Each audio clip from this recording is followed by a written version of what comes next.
Assalamualaikum warahmatullahi wabarakatuh.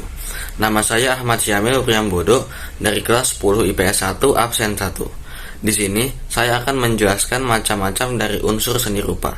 Di antaranya adalah sebagai berikut.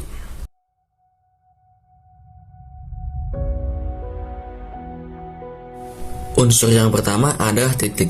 Titik adalah unsur seni rupa yang paling dasar dan sederhana, karena setiap menggores atau menggambar selalu diawali dengan titik. Tak hanya itu, titik juga dapat dikembangkan yang bisa melahirkan wujud atau ide, lalu menciptakan sebuah garis, bentuk, dan bidang. Gambar di bawahnya adalah contoh dari penerapan titik dalam seni rupa. Unsur yang kedua adalah garis. Selain titik, garis adalah unsur seni rupa yang paling sederhana, akan tetapi mempunyai peran yang cukup besar untuk karya seni. Garis terbentuk melalui goresan atau tarikan dari titik satu ke titik yang lain. Beberapa sifat garis antara lain panjang, pendek, tipis, lurus, horizontal, vertikal, berombak, spiral, melengkung, miring, patah-patah, dan zigzag. Gambar di sampingnya merupakan contoh dari macam-macam garis. Yang ketiga ada bidang. Bidang merupakan sebuah unsur seni yang terbentuk dari penggabungan beberapa unsur garis. Dalam hal ini, bidang memiliki dimensi sendiri, yaitu panjang dan lebar, atau juga bisa disebut dengan pipi. Bidang terdiri dari geometri, segitiga, persegi, lingkaran, dan persegi panjang, maupun bidang tak beraturan serta bebas. Gambar di sampingnya merupakan beberapa contoh dari bidang dalam seni rupa. Yang selanjutnya adalah bentuk. Bentuk merupakan sebuah unsur yang kompleks karena mempunyai 3 dimensi, yaitu panjang, lebar, dan tinggi, yang digabung menjadi satu hingga membentuk sebuah volume atau isi. Bentuk terlahir dari kombinasi beberapa unsur seni rupa yang telah disebutkan sebelumnya. Dalam seni rupa, bentuk dapat dikategorikan menjadi 2 macam, yaitu bentuk geometris dan non-geometris. Gambar yang pertama merupakan contoh dari bentuk geometris, sedangkan gambar yang kedua adalah contoh dari non-geometris, di mana non-geometris merupakan gambar yang ukurannya tidak pasti, seperti buah-buahan, hewan, dan lain-lain. Yang kelima ada tekstur. Unsur tekstur merupakan sebuah unsur yang dimana unsur tersebut adalah sifat dari sebuah benda.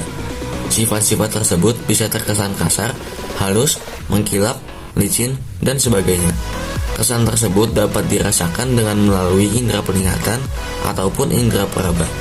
Dalam tekstur sendiri terbagi menjadi 2 macam, yaitu tekstur semu dan nyata. Tekstur semu jika diraba tidak akan terasa, hanya dapat dilihat mata. Jika tekstur nyata, maka jika diraba akan terasa bertekstur seperti yang terlihat. Gambar di sampingnya merupakan contoh dari beberapa jenis tekstur dalam seni rupa. Yang selanjutnya adalah warna. Warna dalam seni rupa juga bisa diartikan sebagai unsur yang membuat suatu karya dari para seniman lebih hidup dan lebih terkesan ekspresif. Dalam teori warna sendiri terdapat 2 pendekatan, yaitu yang pertama adalah teori spektrum warna. Salah satunya bisa dilihat terbentuknya 7 warna yang dalam ilmu fisika sama halnya dengan warna pelangi. Warna dikelompokkan menjadi warna primer, sekunder, tersier, analogus, dan komplementer. Yang ketujuh adalah gelap terang. Tujuan dari unsur gelap terang sendiri adalah menjadikan sebuah hasil dari karya seni 2 dimensi tersebut terkesan nyata atau memiliki volume.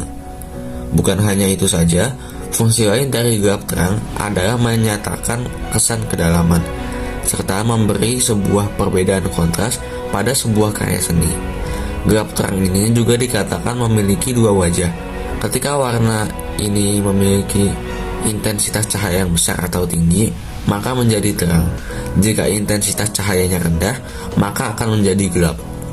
Dalam menggunakannya, terdapat 2 cara, yaitu teknik chiaroscuro dan siluet.